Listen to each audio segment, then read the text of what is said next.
BF is acting weird with me after meeting his ex. Is he hiding something? Around mid-morning, I received a text from my boyfriend, Mark.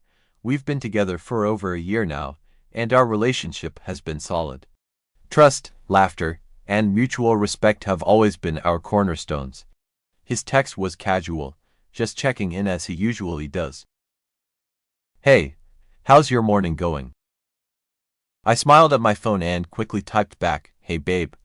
All good here, just the usual grind. How about you? Moments later, his reply buzzed in, pretty good, but I got a text from Sarah. She wants to meet for a drink tonight.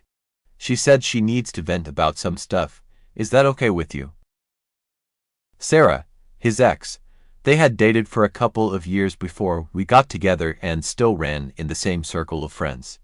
I had met her a few times, and while things were amicable, there was always that lingering, unspoken tension that comes with exes. At first, I shrugged it off. Trust is the foundation of our relationship, and I've always believed in giving him space. I texted back, yeah, that's fine, I trust you. He replied with a thumbs up emoji and a thanks, babe. I'll keep you posted. I went about my day, but a little seed of doubt had been planted. I tried to shake it off, reminding myself that he chose me, not her. But as the day went on, that seed grew into a nagging feeling I couldn't ignore. I trusted Mark, but I couldn't shake the thought that Sarah might have an agenda. Exes rarely reach out for no reason, right? Still, I decided not to make a big deal out of it. No use in creating drama where there might be none. By evening, my thoughts were bouncing around like popcorn kernels in a hot pan. I texted Mark just before they were supposed to meet. Hey, hope your day went well. Let me know how it goes with Sarah. An hour later, he replied with a curt, hey. Just hey. No babe or love or even an emoji. My heart sank a little. I tried to keep the conversation going, asking, how did it go? What's up with her? His response was short and devoid of his usual warmth. Her mom lost her job. She's pretty upset about it. I sent a supportive message, something along the lines of, that's rough. I hope she's okay. Did you have a good chat? But he didn't reply, not until much later, and even then, it was just a few words about how he was tired and wanted to crash early. I could almost hear the distance in his tone through the screen.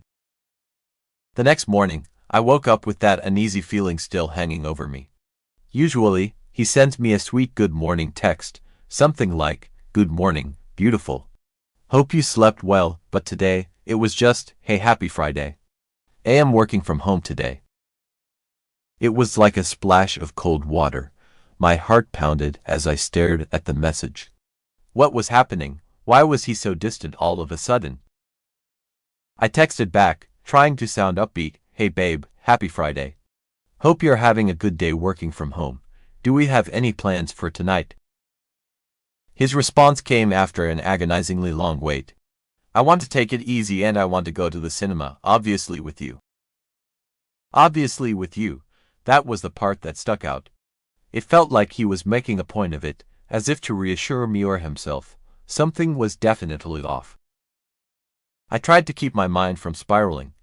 Maybe he was just tired. Maybe he was stressed about work. But no matter how much I rationalized it, I couldn't shake the feeling that meeting Sarah had changed something. The hours dragged by. Normally, I would be excited about movie night, but today, I was a bundle of nerves. When I got home from work, I texted him to see when he wanted to meet up. He replied, let's meet at the cinema at 7. I'll get the tickets. Fine, I thought. I took a deep breath, trying to quell the butterflies in my stomach. I wanted to see him, to talk to him face to face and maybe get some answers. When I arrived at the cinema, he was already there, standing by the entrance with 2 tickets in hand. He looked up and gave me a small smile, but it didn't reach his eyes. I walked up to him, and he greeted me with a quick peck on the cheek. Hey, he said. Hey, I replied, trying to muster a smile. We went inside, got some popcorn, and found our seats. The movie started, and for the next couple of hours, I tried to lose myself in the story. But my mind kept drifting back to his behavior, the change in his texts, the way he seemed distant. When the credits rolled, we walked out into the cool evening air. I turned to him and blurted out, "Is everything okay? You seem different." He looked at me, surprised. Different how? "I don't know," I said, feeling a lump form in my throat. "Just distant, like something's changed since you met up with Sarah." He sighed, running a hand through his hair. "I'm sorry if I've seemed off, it's just seeing Sarah brought up some old feelings. Not like feelings for her, but memories. It's hard to explain." I nodded, biting my lip. "I get it. I just I don't know. I guess I felt a bit left out, like there was this whole part of your life I wasn't part of." He reached out and took my hand, squeezing it gently. "You're the most important part of my life now. Sarah is in the past, it just took me by surprise, that's all." I looked into his eyes and saw the sincerity there. The knot in my stomach loosened a bit. "I trust you, Mark. I just need to know we're okay." He pulled me into a hug, and I rested my head on his shoulder, feeling the tension melt away. "We're okay," he murmured. "I promise." As we stood there in the parking lot, holding each other close, I realized that relationships aren't just about trust, they're about communication, too. And while the past might cast long shadows, the future is ours to shape together. For the rest of the evening, we talked more openly than we had in weeks. We shared our insecurities, our hopes, our fears. And by the time we said goodnight, I felt a renewed sense of connection between us. The next morning, I woke up to a message from Mark. "Good morning, beautiful. Hope you have an amazing day. Can't wait to see you tonight." I smiled, feeling a warmth spread through me. Maybe things had been a little rocky, but we were navigating them together. And that's what mattered most. Over the next few days, I noticed a change in Mark. He was more attentive, more present. We made an effort to carve out time for each other, even in our busy schedules. It felt like we were rebuilding our foundation, brick by brick. One evening, as we sat on the couch watching a movie, he turned to me and said, "I'm really sorry if I made you feel insecure about Sarah. It wasn't my intention." I reached out and took his hand. "It's okay. I just needed to understand what was going on. I think we're stronger for talking about it." He nodded, a thoughtful expression on his face. "You're right. I'm glad we did. I don't want there to be any secrets between us." We continued to build on that openness, making sure to check in with each other regularly. And as the weeks went by, the awkwardness and tension faded, replaced by a deeper understanding and a stronger bond. Looking back, I realized that every relationship has its moments of doubt and uncertainty. It's how we handle those moments that define us. Mark and I had faced a small storm, but we'd weathered it together, emerging on the other side with a clearer sense of who we were as a couple. And while the shadows of the past might linger, they no longer held any power over us. We were writing our own story, one filled with love, trust, and the promise of a future built on a solid foundation.